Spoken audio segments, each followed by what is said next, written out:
Good evening, everyone. It's author R. Ware, Randy. Hopefully, everybody's doing well. Had a lot of rain here in Colorado last week, which was nice, and now it's gotten hot again. So we hope we don't have any of the fires. Have a guest on tonight. We were supposed to have her on a couple other times, but she had a little bit of issues after Left Coast Crime. But we appreciate her being on the show, and looks like a couple people on already, so I'm going to bring her up. And we have author Ann Parker. Hi, Ann. How you doing? Hi, Randy. I'm fine. Much No healthier big than you deal. were a few weeks ago after Left Coast Crime. Oh my gosh, I don't know.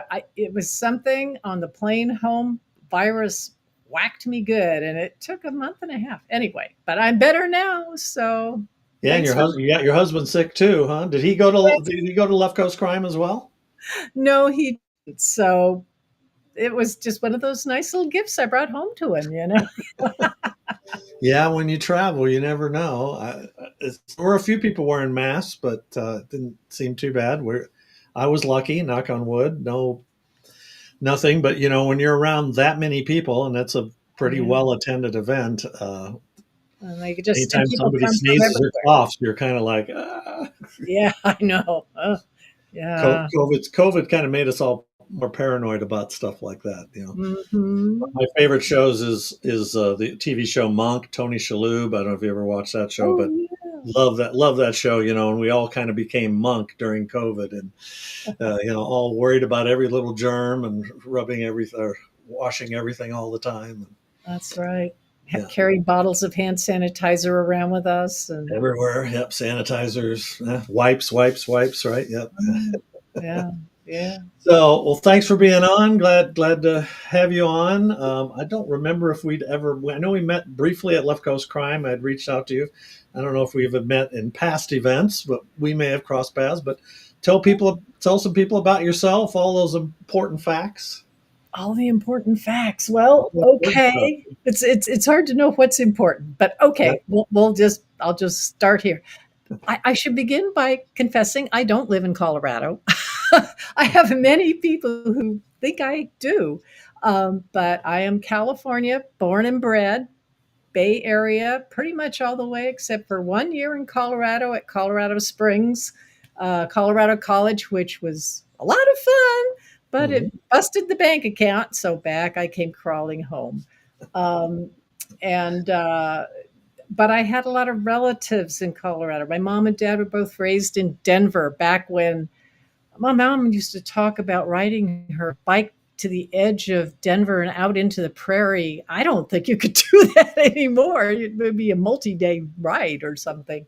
Trig But now, yes. so we went to Colorado a lot when I was a kid, and I always loved the place. So anyway, my love for Colorado comes through in my fiction, I think. And basic facts. I'm scrolling through my resume in my mind.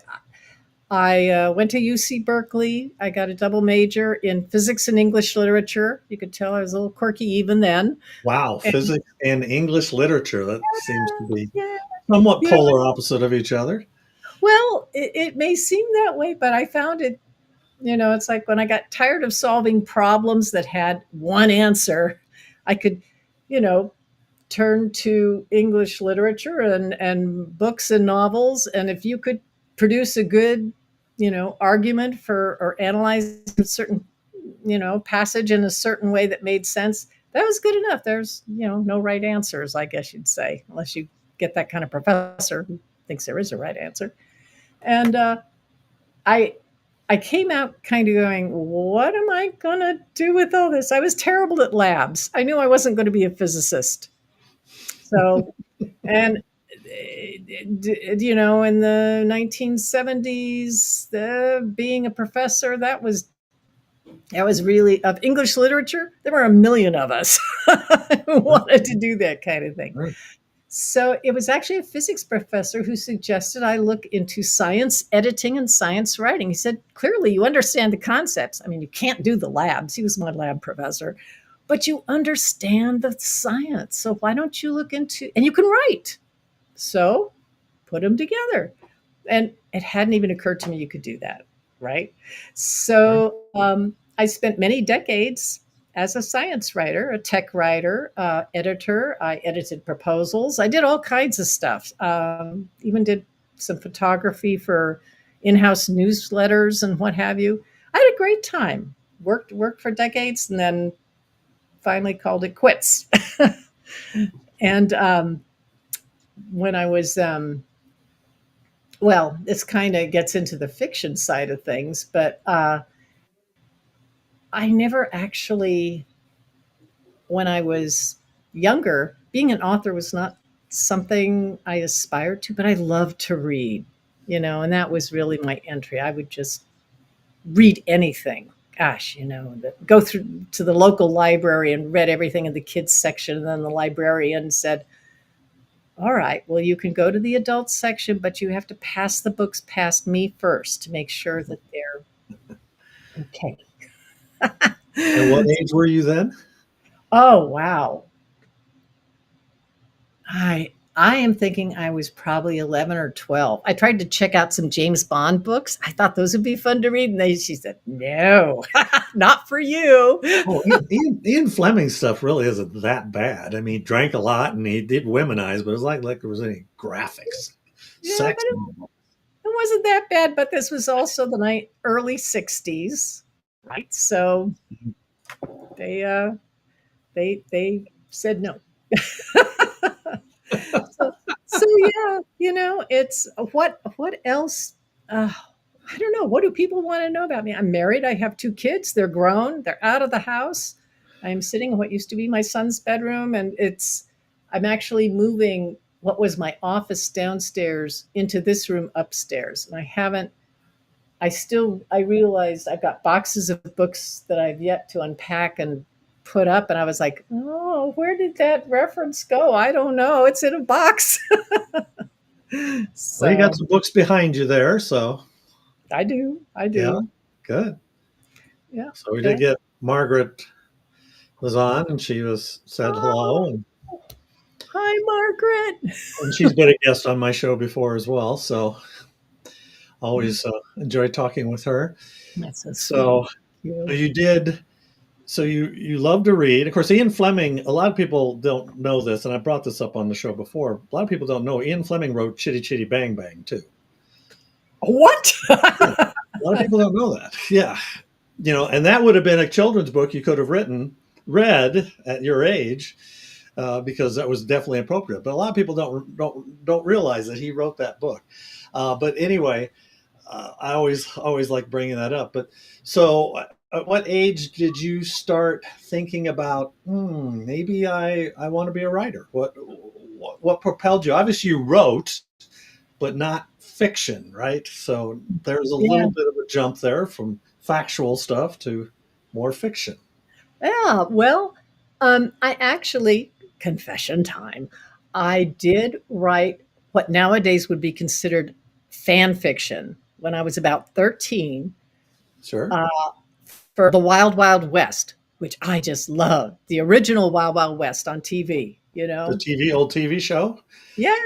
from the So 60s or whatever it was. Yeah. yes, yes, Sure. yeah. So that was my first foray into fiction, and I was very proud of the fact that I wrote a whole book from beginning to end, longhand in a binder, you know, Sure. lined paper, but that was just a one-off, I guess you'd say. So I didn't really think about writing fiction until I was working.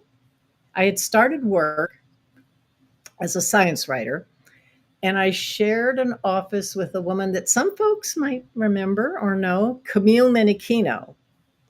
Okay, she's a physicist, Okay. and Camille did all kinds of things. She would say, I'm going to create a calendar with scientific dates for every day of the year. And this is way before the internet. Okay, so she had to go to, Sure. libraries, research everything. But somewhere along the line, she said, I think I'm going to write a mystery series based on the periodic table. It's like, oh, right. You go, Yeah. Camille. And she did. It's kind of Sue Grafton, but they start with the hydrogen murder and work your way up. Did She was you, having, well, the titles, the element symbols were in the title. It's Instead of alphabet, it was Absolutely, yeah. The hydrogen murder, the helium murder, the carbon murder, yeah, and it she didn't get to all. I mean, how many elements are in the periodic table these days? yeah, 114, a bunch. 16, 20? Lots. Yeah, But she made a good try, and then she wrote a number of other cozy mystery series. She went the cozy route after that. She was having so much fun, and I started thinking, I wonder if I could do something like that. And it kind of planted the seed, I guess. And I remember Camille saying, "Well, you're really interested in the West, aren't you?" I said, "Yeah, and she said, "Well, maybe you could write something set in the West with a female protagonist." I was like, "Wow, I hadn't thought of that." So let's see, I'm going to, if I could put my hands on it, right here. All right. This is a story I've often told, but I'd love to tell it sure. because I was pondering, what could I do in fiction? Just kind of rolling it around in my mind. I thought maybe something contemporary, something science related, even, and but mystery related. And we had a family gathering in Colorado with uncles and aunts and cousins and my brothers and sisters and the little kids and all that. And it was my uncle Walt who told me that my paternal grandmother had been raised in Leadville. And I was like, what? Because Granny, I can remember, Granny telling stories of being a young woman in Denver and meeting Grandpa and all that. She never mentioned Leadville. I mean, so I was like, sort of taken aback. I said, well, Leadville? What the heck is that? And my Uncle Walt This is said, her right here, right? That actually is my maternal grandmother, because I Ah, took my maternal grandmother's looks and my paternal grandmother's like will of iron, you might say, and yeah. combined them to form a character. And actually, I took my paternal grandmother's maiden name, and that's the name of my protagonist, Inez Stanner, to kind of honor her, But yeah, I picture her like Grandma Elsie, which is the picture you showed. But Mhm, anyway, so I looked up in the Colorado handbook, which was what we were using for traveling around with the kids. mhm. And this is the paragraph that really got me excited about thinking about Leadville for a mystery series. Sure. Okay. During the early 1880s, Leadville was a rambunctious town with 3 breweries, brass bands playing every night along State Street, which is the red light district at that point, drunken women driving carriages and smoking long black cigars, fights, vigilantes, rowdy gambling halls where the mine owners played for huge stakes, and a general sense of silver induced frenzy. Mines and anything remotely resembling one, including simple holes in the ground, were sold and resold at huge profits, often over the course of a single day. One winter, a gravedigger hit the silver vein while preparing to bury a body, and the cemetery was immediately staked out. The dead man was left in a snowbank, frozen stiff until spring. And I just kind of went, I do have to research Leadville. So, and the rest is history. So then this series that you wrote, was that really the first book that you ever wrote? Was book one in that series, or had you written anything else before that? No, it was Silver Lies was the first book I wrote, since that 13-year-old fan fiction thing. And I wrote it as an experiment. It's like, let's see if I can do this. I did not expect it to go anywhere because everyone said your first book, that's the book that ends up in a drawer, and then you don't look back. You move on to your second. Um, but as I wrote it, I was in, Camille introduced me to another author, Penny Warner, who's a local Bay Area author, has written many mystery series and actually has a new one starting up. Oh gosh, in August, I think it comes out. But anyway, um, I took a class from Penny, and as I was, writing my first chapter and prologue and all that, she was saying, Anne, I think you could maybe get this published. I think you can do that. You have to clean it up, clearly, because the first draft was 600 pages long. That's a little Pretty extreme. long, especially for a first book. So I did. I slimmed it down to like 120,000 words. I, I don't even remember how many words it was at 600 pages. What would that be? 250 or something? I don't know. It was Probably somewhere in way. Yeah. And then there. I, you So know, 120,000 words, even that's a pretty large first book. I'm sure they were like, "Can you trim it any more?" But at one point, it's like I can't cut much more. I'm assuming. yeah, yeah, Still just- it's a long first book.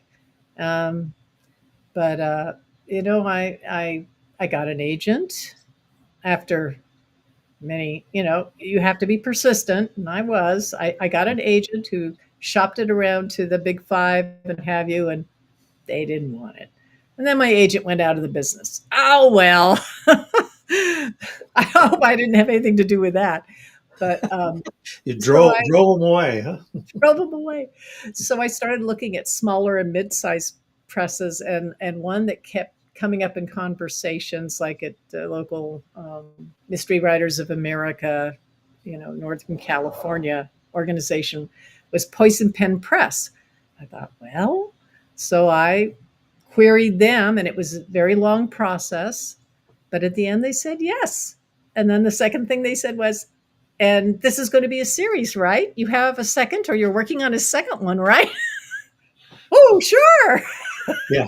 Yeah, you don't say no, right? Even if you haven't started one. Oh yeah, yeah, it's right there. That's right. So that was what kind of got me into the game, I guess you'd say. It was started off as an experiment, and let's see if I can do this. And holy cow, I did it. Oh my gosh, they want me to do it again. So when you signed with them, you didn't have an agent at that time. Do you have an agent now? Or a lot of publishing companies won't even talk to you without an agent these days. I mean, it's just like, Yeah, yeah, that's very true. yeah. I kind of rolled along without an agent for quite a while, and then Poison Pen Press was acquired or sold to Sourcebooks, Mhm. and at that point, I got an agent. Yeah, that was at that point. The I looked at the legal documents and said, "Oh, I think I need a little help They here. got a little tougher to read, didn't they? Yeah. I'm not a lawyer."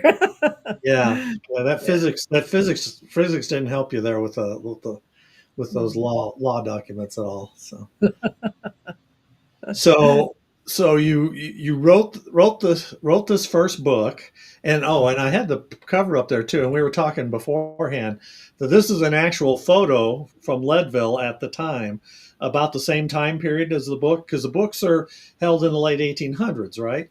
Right. Yes, and it's um, the photo itself is 1892, which is just a bit later than it was. Like 1880 is when the first book takes place. And actually, but for a silver rush boom town from inception, which was 1879, to this point, 1892, a lot changed. I thought it was nice. And I thought, it gets the feeling across, and the story takes place during winter. And it worked for me. I did have somebody question me. I remember this now. They said, those telephone poles, they didn't have telephone back then. And I thought, uh, and I went and I researched it. Guess what? They actually had a telephone exchange. It was one of the first places, because it was so wealthy with silver in 1880, 1879. They had a telephone exchange. Well, and I see a lamp post here too. So did they have electricity as well, or was this They like an had, oil lamp? yes, they had electricity too. That was just the start of electricity. Wow. You know, it, boy, when there's money, Things get done. You Well, get yeah, because so you get the gold they electricity. were digging out and stuff, there was a lot going on until it ran out. It was, Well, yeah, but yeah, yeah, it was a boom time for that area. mhm. Yeah, and And I loved writing about boom times because, well, particularly when I was working on the first, it was the mid 1990s. It tells you how, kind of when I started, 1997 or so. And there was the dot com boom. If you remember, if anyone remembers that, yeah, who's listening, that was right about that time. So I was sitting here in California in my little secure job, watching my technical compatriots say things like, "So long, suckers. I've got my stock options. I am off to make 1 million in a year, and then I'm going to retire." Ha! And off they run, and what? Boom or and then bust. shortly after there was a bust. Yep. But hopefully they still had their money afterwards. Some people came crawling back. I remember that. Life, it's so easy to get caught up in the idea of they succeeded and became rich overnight. Why can't I? It's Sure. just it's one of those human I don't know, what would you call it, failings or human hopes, optimism.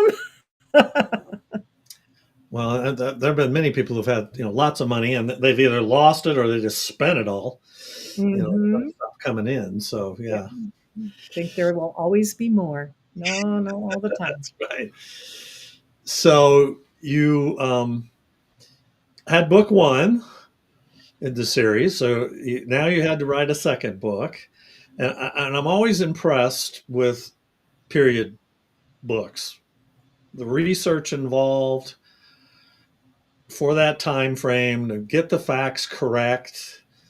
You know, everything like you said. Some people think, well, they didn't have electricity and they didn't have they didn't have phones, but in this case they did. No cell phones, obviously, but and the phones then, I'm sure it was a very horrible It connection, was probably quite expensive. So what type of work did you do to research, or do you have some family members that were able to help you with that as well that lived here in Colorado? well, yes. And also, I'm just a research nerd. I love to research. In my day job, it was you throw any topic at me, and it could be nanodots, it could be AI, it could be whatever. And I would just, all right, I'd go find the experts and I'd read the papers and so on and so forth.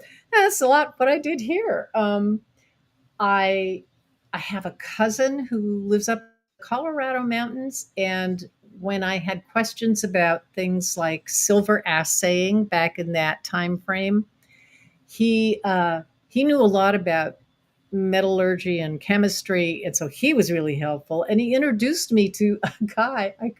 This was amazing, whose hobby was silver assaying in Colorado during this time frame, the 19th century. And Wow. it was like, so I took him out to lunch, and we just had the greatest time. I could ask him questions like, well, suppose an assayer wanted to cheat. How would they do that? How would they, get a sample to assay higher than it really was, or maybe lower? And, and he mentioned, and I know I've read this somewhere, that sometimes an assayer would ask, you buying or selling, when they received a sample to assay. And boy, an assayer had to be honest, or at least considered, because there was a lot of money at stake if you were if you were putting your finger on the scale, so to speak.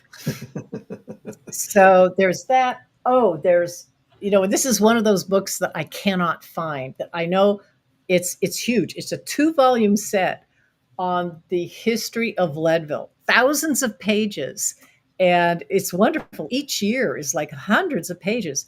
I just go through there. I find story ideas, and for well, my series then shifted to San Francisco, and of course, there are just so many references online. The digital newspapers, oh my gosh, all kinds of stuff. I just research. I can fall into it, and then it's very hard to pull myself out and start writing. It's an endless, deep So it sounds like hole. when you're asking those questions, you had plot lines in mind about the. Yeah, I did at that point. I'm often inspired by what I read in the newspapers or a chance remark. So the this huge book on Leadville was great. Um, oh, there was this letters. Okay, the first time I went to Leadville, because after doing a lot of research in the '90s, I knew I had to go there because Mhm. I hadn't been there yet. Right. And I met a fellow whose grandfather had come to Leadville very early days, and as a lawyer, he was this his grandfather came as a young lawyer from Philadelphia, Quaker, you know, and his name was George Elder. And when I had lunch with Bob Elder, Bob had this big binder with him, and we chatted about Leadville, and he was really helpful with all the mining stuff and some of the history. And he said, "Well, the binder," he says, "I my grandfather wrote letters home all the time, and we've got those letters, and we've been transcribing them, typing them out, putting them in the computer." He says, "I don't know if you'd really want to look through it. I mean, a lot of it's kind of boring. He talks about the price of a shirt and what he had for breakfast." And I'm like, "Oh my gosh, those are the details." And this little bit, oh, this is great. I'm sorry. I'm really getting wound up into the research, but that's No, me. okay. I'll do this and then you can cut me off, all right, and ask me something else. Um, this is what George Elder wrote home to his mother on September 24th, 1879, which is right about the time that Silver Lies starts the story.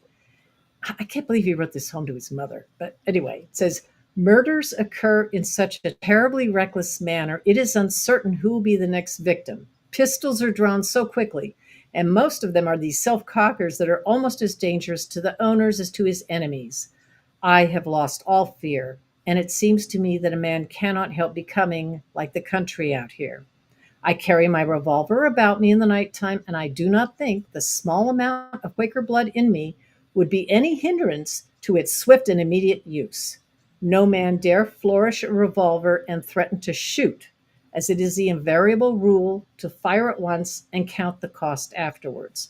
A murderer is safer in Leadville than a horse thief." I love that. The Wild West, right? Yeah, Probably it wasn't really a fairly was. lawless. You might have Mhm. had a chef, maybe not, but I would imagine a woman in that time. I mean, they were usually prostitutes, or they were married to someone they didn't want to be married to. So, how did you develop your protagonist in that series and give her some Well, independence to be? Because obviously she's solving a crime, right? oh, yeah. She's there's a mystery there, and she's. I don't know whether you would say she's an amateur sleuth or. Yeah, she's definitely an amateur sleuth. She's not in law enforcement. And yeah, I thought about that a long time because I was trying to figure out what could I do with Inez Stannard. How could I situate her such it would make sense for her to um, research crimes, investigate, and what could she be doing where she could access upper levels of society as well as the lower levels of society. And I did think about making her a journalist, but then I don't know. I was reading a lot of books. There's a great book. Well, there's Mary Halleck Foote, who is a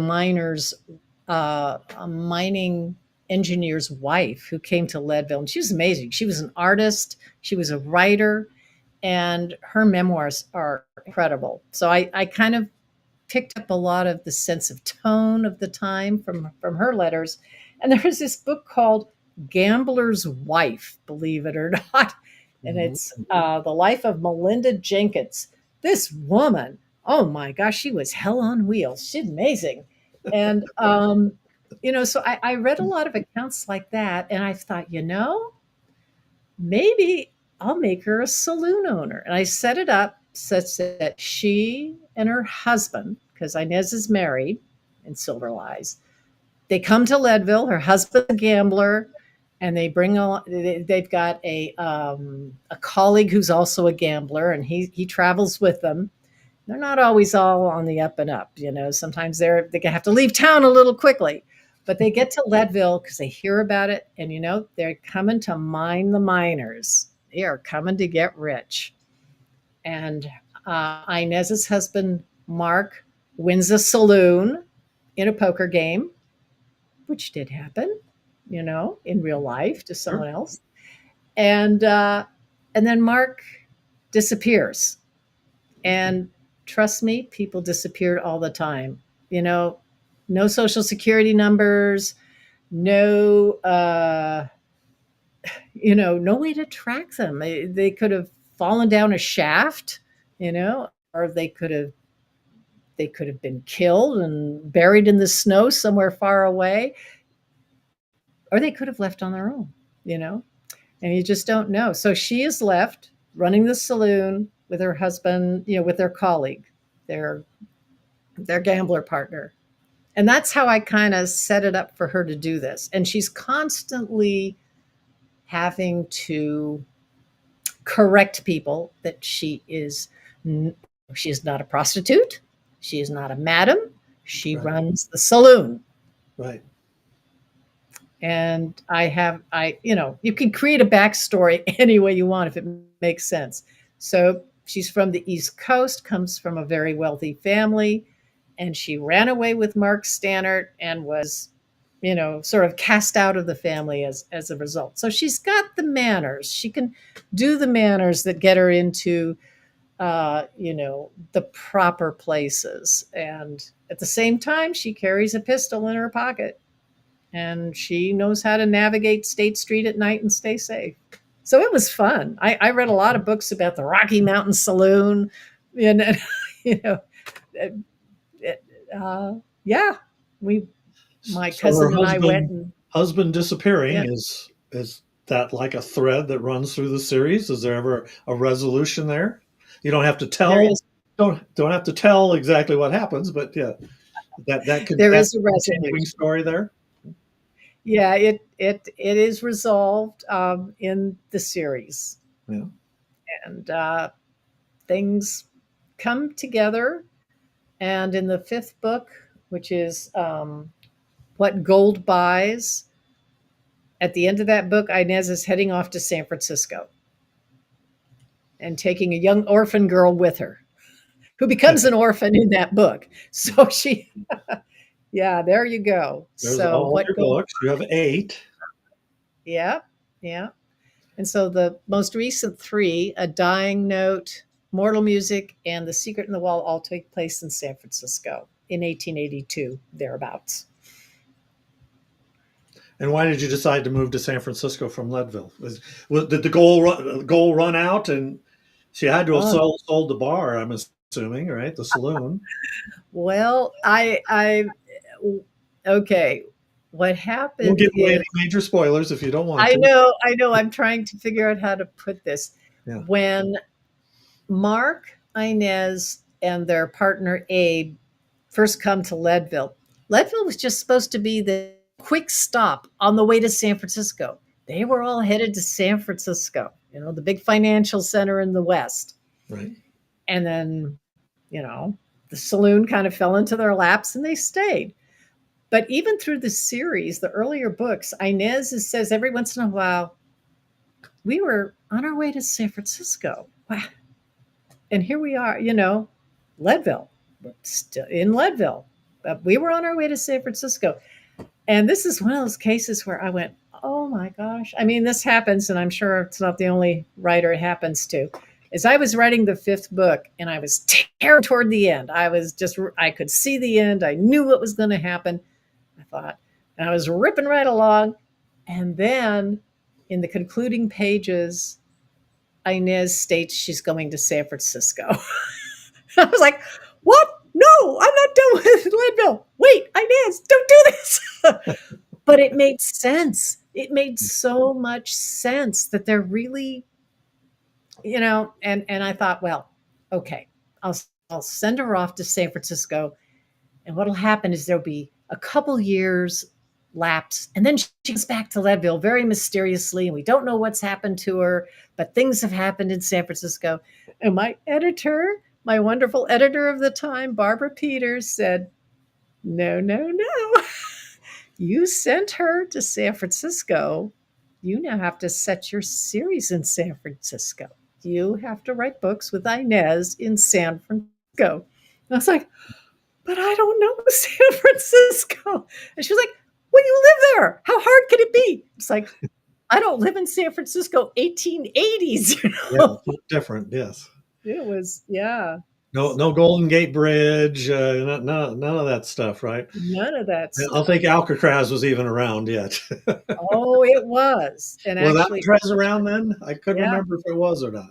it was. And The Secret in the Wall, Alcatraz actually plays an important part. That's Oh, all I'll say. okay. So I like what you said where you said Inez said I'm going to San Francisco. So it sounds to me similar to what I have, where my characters sometimes are talking to me while I'm writing. Sounds like your characters do that, or at least she does as well. Is that a common occurrence for you, where your characters will pop up and say, "Nope, I'm going to do this," instead of what you had planned for them to do? Yeah, it does happen, and my preferred way of writing fiction back when I was working, science writer with the kids were little and all that, is I would, you know, do my day, take care of everybody, get the kids to bed, and then I'd start writing fiction late at night. And that way it just sort of freed my mind to just explore possibilities. I could relax and let all the science stuff go. Whew, let the imagination take over, Hmm. let the subconscious take over. And I have had characters. I mean, Inez is probably most prominent, but she'll do things and I'll go, well, all right, that wasn't what I was thinking was going to happen, but let's take that road and see where it goes. And I have great faith in the subconscious to work things out. If I get in a bind, you know, it eventually, I never find myself having to really go back and entirely revamp a book or a plot. I tinker with it, but generally I just take that road where it leads. And I guess another character that really surprised me, this orphan that I mentioned who went with Inez to San Francisco. Her name's Antonia Gizzi. She was so much fun to write. She shows up in the fifth book, What Gold Buys, and she's just a hoot. And I had a lot of fun with her. But I wasn't thinking she was going to continue in the series. But Inez took her under her wing, brought her to San Francisco, and now Antonia is telling me she wants her own book. It's in Ah, my head. Oh gosh, yeah. and she has equal weight with Inez in the most recent book, The Secret in the Wall. We have two points of view mainly, and it's Inez and Antonia. So much fun. Um, but yeah, Nice. that was not planned. That was not part of the big plan. I don't have a big plan. So then I usually ask, so do you consider yourself then a pantser or are you a plotter? You sound like you're mostly a pantser, but Yeah, I definitely, in the first few books, I was particularly very much a pantser, yeah, very much. Um, and somewhere, I wonder if it was with the San Francisco, but I sort of morphed. I'm like halfway between now, a little bit. no. It's usually it's like the opening to the story comes to me like boom, like in a vision, movie scene. This is how it's going to open. And usually that sticks. I can't think of any of my 8 books where when I had the beginning, I discarded it. maybe the first book. No, no, no, not the first book. Well, anyway, okay. And and I kind of run along with that for a while, pantsing along. And then it was Camille who actually said, you get yourself in these binds in the middle of the book. Why don't you just write like one sentence? What happens next? And then what happens next? Like this chapter, the next chapter, the chapter after that. Just one sentence per chapter. I was going, oh, that doesn't sound like any fun at all. But I tried it because I will experiment. And it did indeed help me get through what I call the muddle in the middle, which is where I sometimes kind of go, ooh, I don't know quite where this is all going. And I still change it up. It Right. doesn't follow exactly, but it gave me just that little bit of structure that I needed to kind of pull me along. But that wasn't until much later in the series, really. Yeah, I mean, I would find, especially period pieces like that, going back in time, being a pantser would be somewhat challenging. Maybe you fill in details later and flesh out some of that stuff, and all that. But just keeping all of that in mind, when it's modern times and everybody's got a car and guns and cell phones and stuff, so a lot of this stuff is easier. But back then, I would find that challenging to do that as a plotter or as a pantser. Sorry. Yeah, I guess I I really enjoyed it. Yeah, What can I say? I'd have a big concept like in the second and third books, Iron Ties and Leaden Skies. That was the time when the first railroad came to Leadville, and it was also the time of the big railroad wars in Colorado. So sure. you had the Santa Fe and fighting the Rio Grande, and Yeah. that was fascinating. And on the first train to Leadville was Ulysses S. Grant. Long after, he was no longer president, but he was Right. looking to invest. And so that, just that piece of history, the railroad wars, and then on that first train to Leadville as Ulysses S. Grant, that formed the core of those two books, which I actually thought were just going to be one book until I was about 350 pages in, and I was getting really nervous because Grant had yet to arrive in Leadville. Whoops. So Well, it takes a while. It's not like you could get there in an hour these days on a plane, right? Yeah, it takes a little bit of time, yeah, depending on the where he was coming from. gosh, that railroad war took a while to resolve, and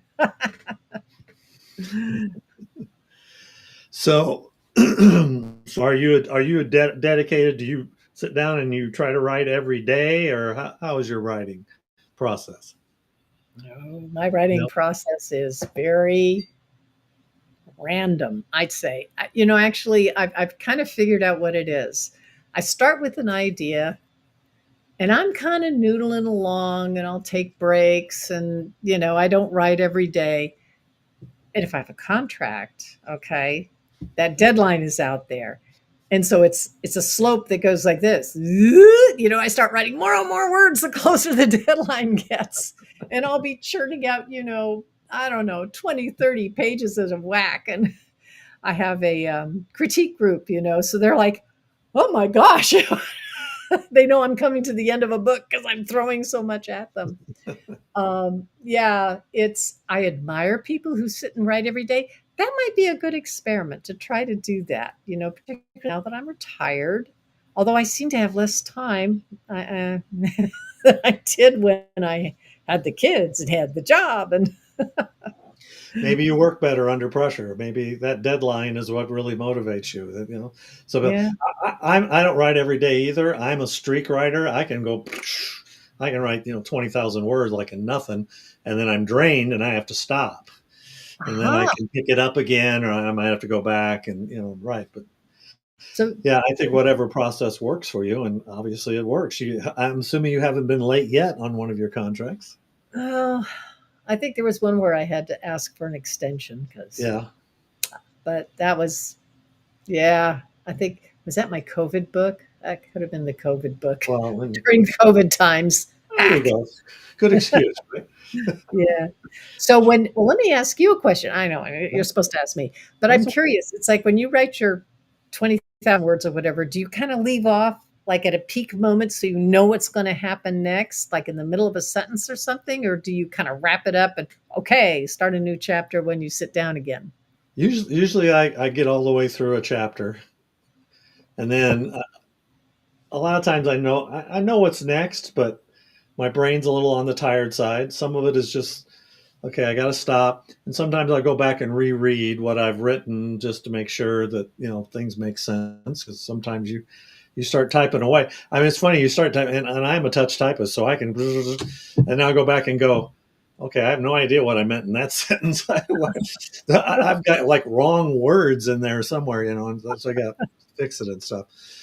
But no, I'm very much a streak writer, and especially when I get closer to the end of the book, I really boom. That I see the end in sight, and it's like, okay, yep, we're going to finish this. Yeah. And it's that little bit beginning, and I just had a new series come out, and new series are more challenging because you have new characters and your new settings and everything. And where I've have an established like Private Eye series, I can write that.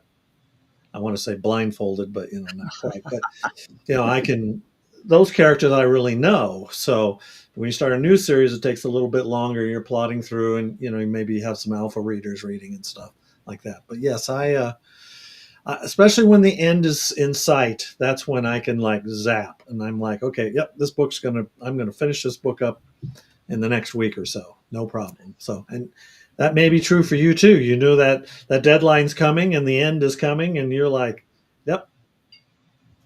And I kind of love that intensity. I think that's why I loved also writing proposals because there it's like the deadline is midnight and you're still, and Right. it's like the adrenaline rush of get it done, get it done, get it done. Out of my way. I got to work on this. So I know you sent me some pictures about some research stuff that you did, newspaper articles and stuff. Was that the? Oh yeah. Let's see here. Was it the? Or where the ideas come from, right? Yeah. So was there like this one here was the San Francisco Chronicle? Yeah, that was there was this article. It came out in, let's see if I can shift a little bit. There we go. Hi. We can. It came out in 2016, and basically they were digging in the basement of an old home in San Francisco, and they turned up a coffin with a perfectly preserved corpse of a little girl in it. And she's holding a rose and she's dressed in white. What on earth? It Right. was, who is she? What is this doing here? What's the story? And that really intrigued me. I mean, there were follow-up articles over time, and they did sort of some DNA analysis. They found a distant relative, and it turns out that where this old house is, was where the old cemetery in San Francisco stood. And when they shifted everything to Colma, because valuable real estate, we can't have a cemetery here. We're building. Um, they missed it. They missed one. Who knows what else they missed? But anyway, so for The Secret in the Wall, okay, I don't have like a coffin in the floor, but I do have a body in a wall. And that's not a spoiler because you find out in the first chapter. Right. But that was kind of, that's what got me thinking was, wow, fascinating, and just the shock of coming across, a body or a coffin when you're not expecting this at all. And where does that lead? You know? So, yeah.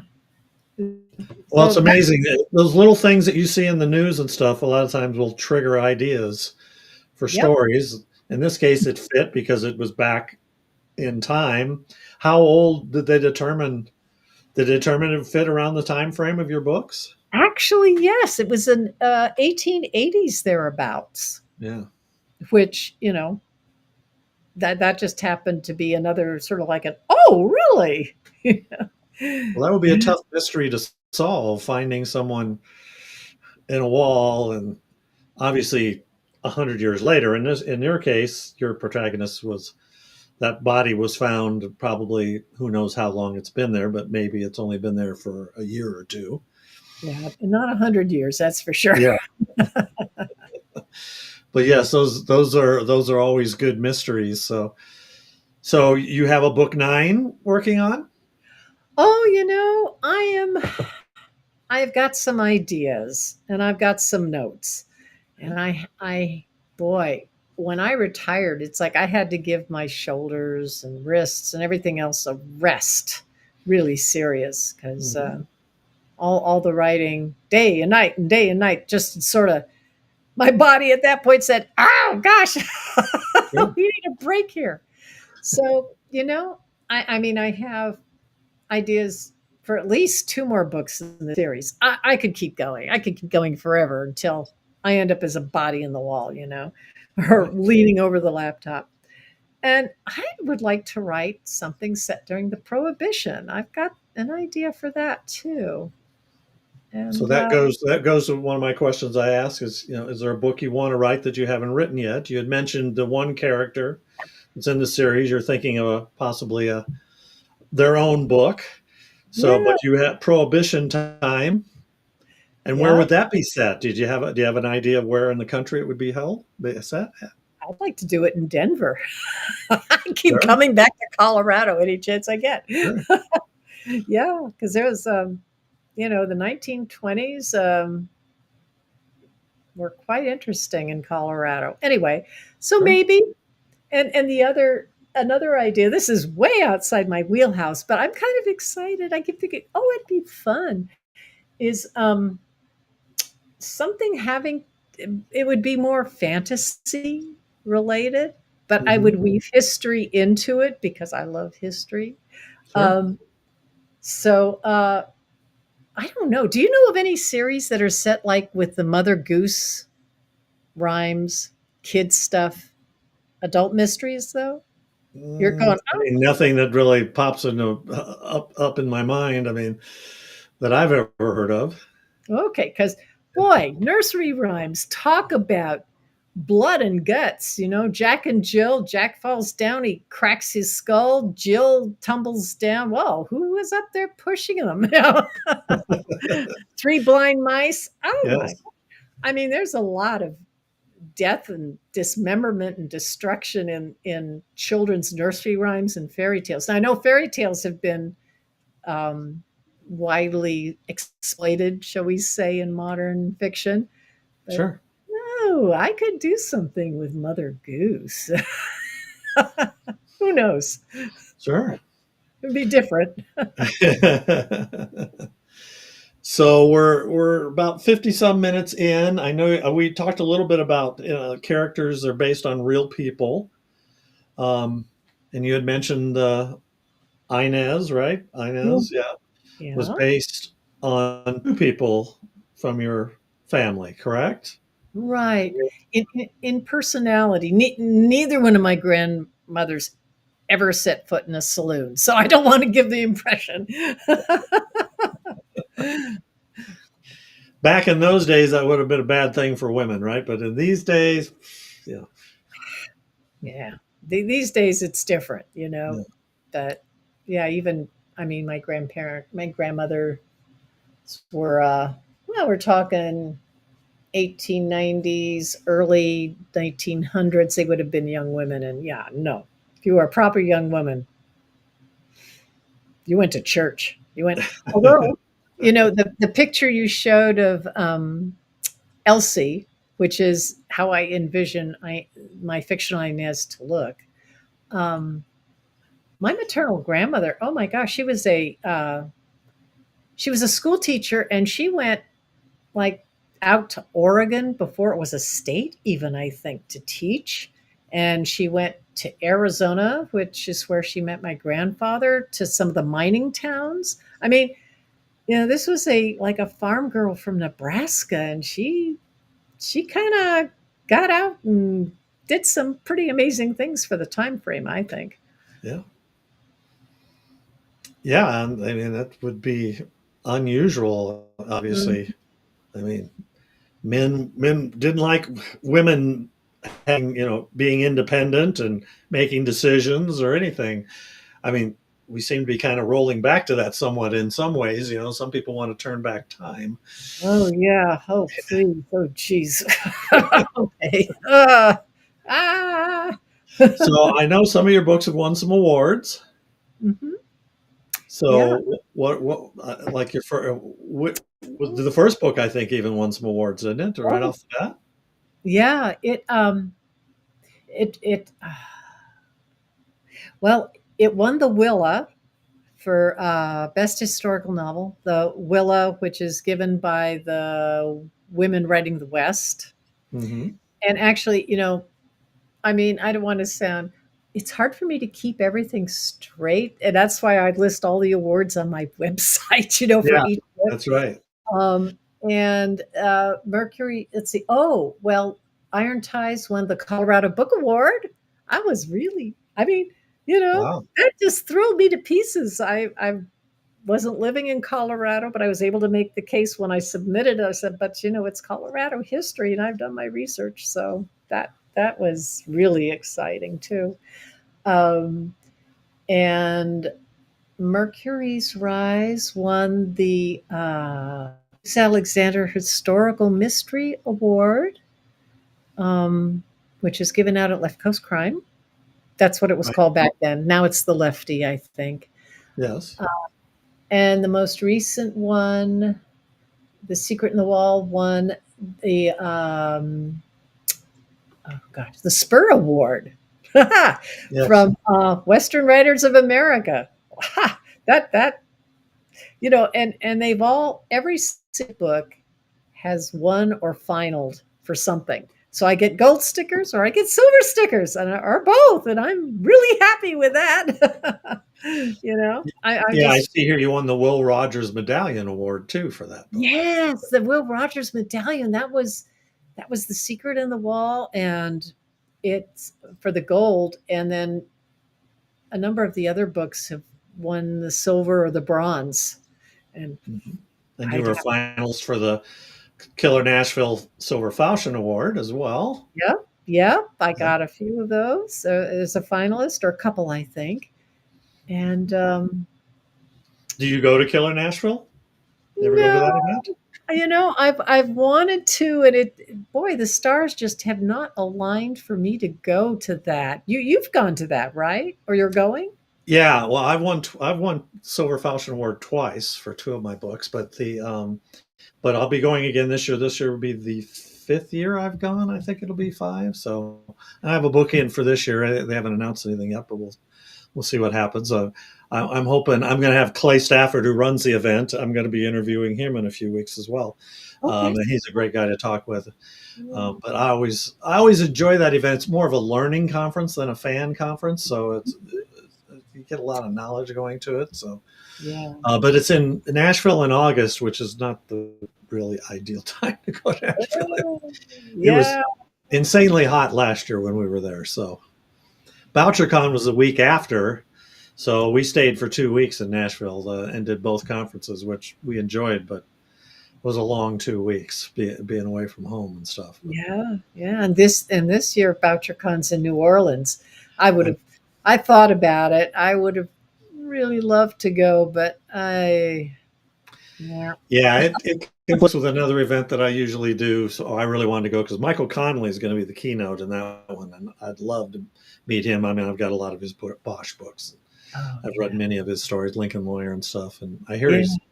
he's a good guy to talk with. Love to have him on. Maybe I could get him on the podcast someday. Yeah. Who knows? Do You it. Do never it. know. Do it. So I always ask everybody this. The name of the show is Bringing Life to Characters.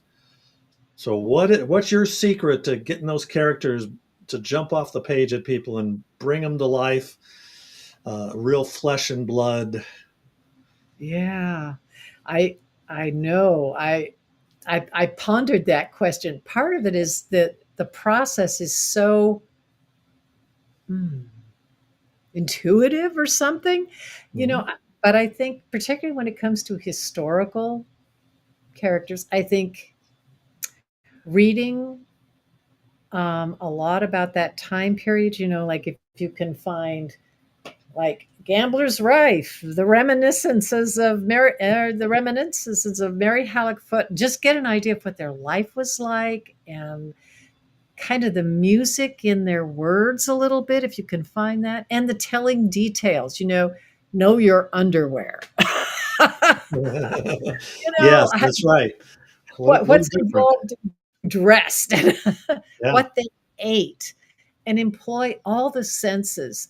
For me, and I think I'm probably not the only one, I see it kind of unrolling like a movie, right? So the visual aspect is really strong, and the sounds, I hear and I see, but there's more. Of course, there's a sense of taste, there's a sense of touch, and the sense of smell, and it's important to bring those in. And if you don't do it the first draft, you try to backfill when you go back and edit and self edit on the second. I think that's really important. And also just look for those, sort of the emotional resonances that people can connect with today. Oh, we've all felt envy, right? We've all felt love or passion of some kind, lust. We've all wanted to be rich. We want it overnight and we want it now. Rich and miserable, right? Yeah. So, when you can connect, the feelings of people in the past, we're all human, and you read the accounts, and you can see it, the homesickness, whatever. And if you could bring that to life in your character in a way that makes the reader feel, yeah, I understand that. And they just pull it in. I don't know if that makes any sense, but Well, that's you've had kind of 8 books. You've obviously done well. Those characters Mhm. jump out with people. People buy your books, so that's a good thing to have. So, do you have any advice for aspiring authors? Well, first of all, read. Mhm. Yeah.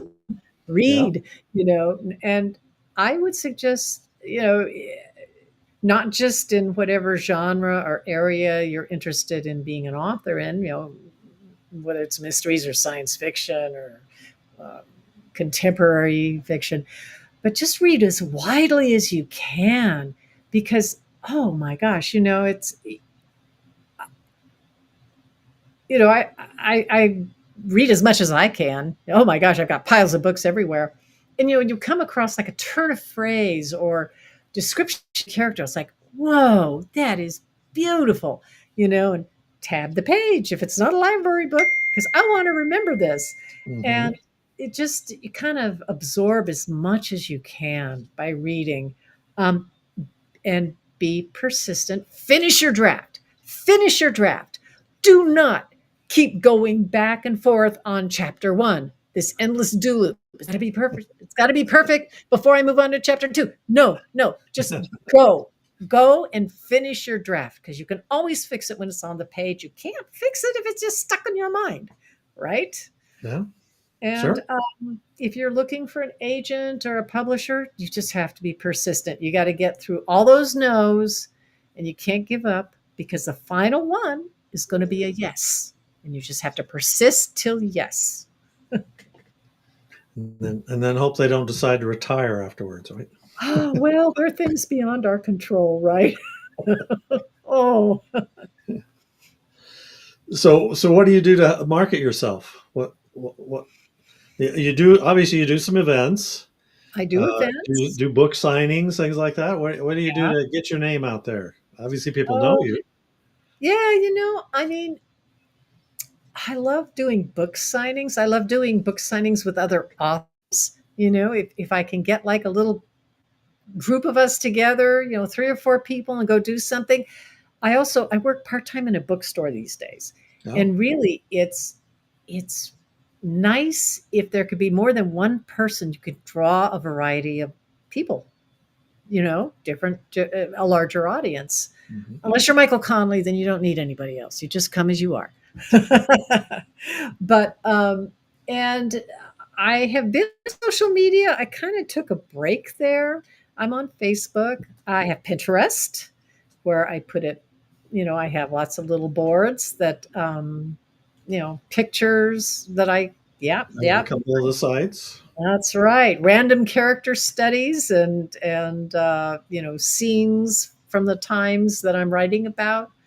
Um, so Facebook, I do have a Blue Sky and a Mastodon presence, but I'm not there. I mean, I'm still. How do I do this? I don't know. I've got to And I figure mean, it. you could spend all day on social media. I mean, it's I don't want you to do got to that. pick and choose, and Right. And Facebook has kind of become a cesspool in a lot of ways. Twitter, I got off of Twitter. Twitter's just a mess these days. I cut Twitter. Nope, not on Yeah, Twitter. Or if yeah, I am, it's just like a holding space because I don't go there. You're yeah. right. Very good.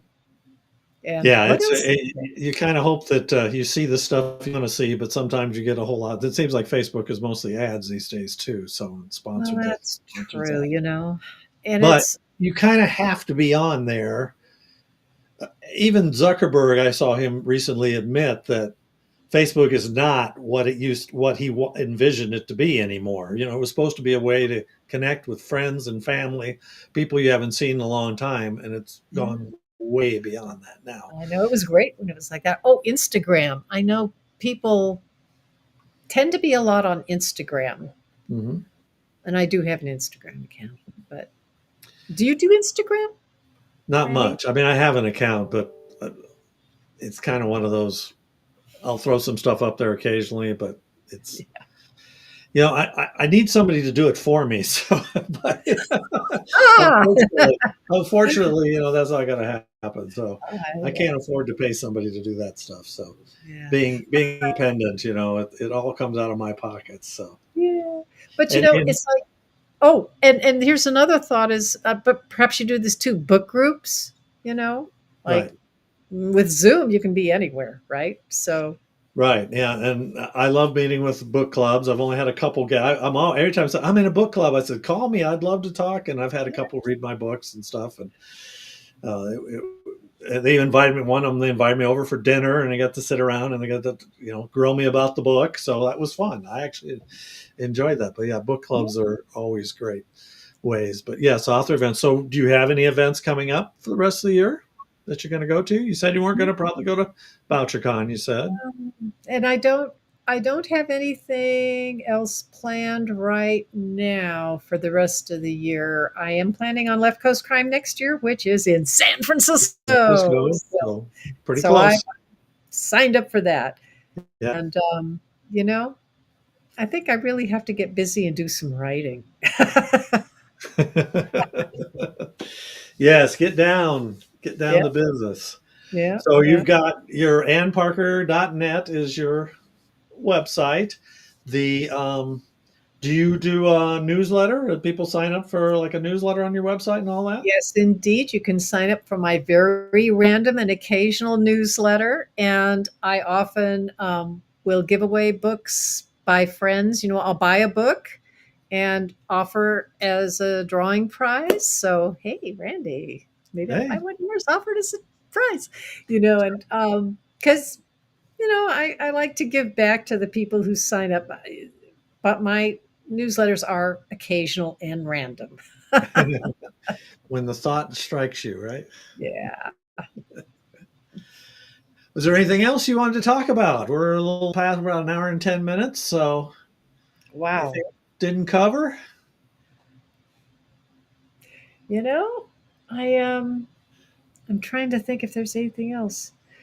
Gave a shout out to Camille and Penny who were helped me a lot. Gosh. Are they Hmm? part of your critique group or editors or Penny is Camille, alas, she died last year. oh, That's too bad. So she's no longer with us, but her books live on, you Yeah. know. Yeah. And yeah, and I've Penny's part of the critique group, and there's a number of folks. I'm thinking here, in fact, everyone in that critique group has been published at some point or another, and some are still, you know, putting books out, and some are kind of cogitating. But I really like critique groups. Do you belong to one, or are you a? No, I'm not. I should be, but I'm not. So I do have like beta readers and ARC readers and things like that, which I'm always looking for good ones. And occasionally you lose some after a period of time. I did want to ask you, and have you ever gone to the Dead Reads To event? the witch? Wild Deadwood Reads, held in Deadwood, South Dakota. No, I've never heard of it. So maybe I'll Wow. send you some information. It's held in the middle of June, but Huh. Deadwood is very much like Leadville. So these Yes. days, Deadwood is basically almost all gambling, but you know the mining and everything. There's a lot of history there. They do an anthology each year.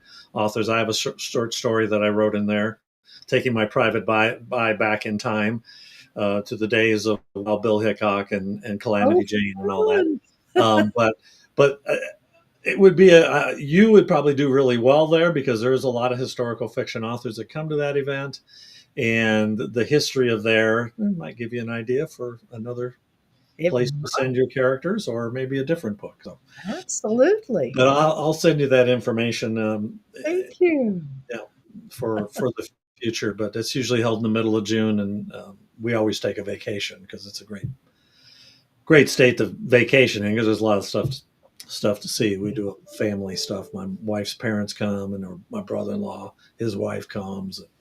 Oh, My daughter's going to go this year. We're going to take both dogs with us, which should be an adventure in the motorhome. oh, So that does sound like an adventure. yeah, it'll be good. So Oh, well, great. Thank you. I appreciate you being on. I'm glad we finally were able to get to chat after Left Coast time. We got to got just briefly over. I think it was breakfast there for a short mhm. time, but Yeah, I well, thank appreciate you for being on. inviting me, Yeah, and being patient with my putting it off, and I'm not well yet.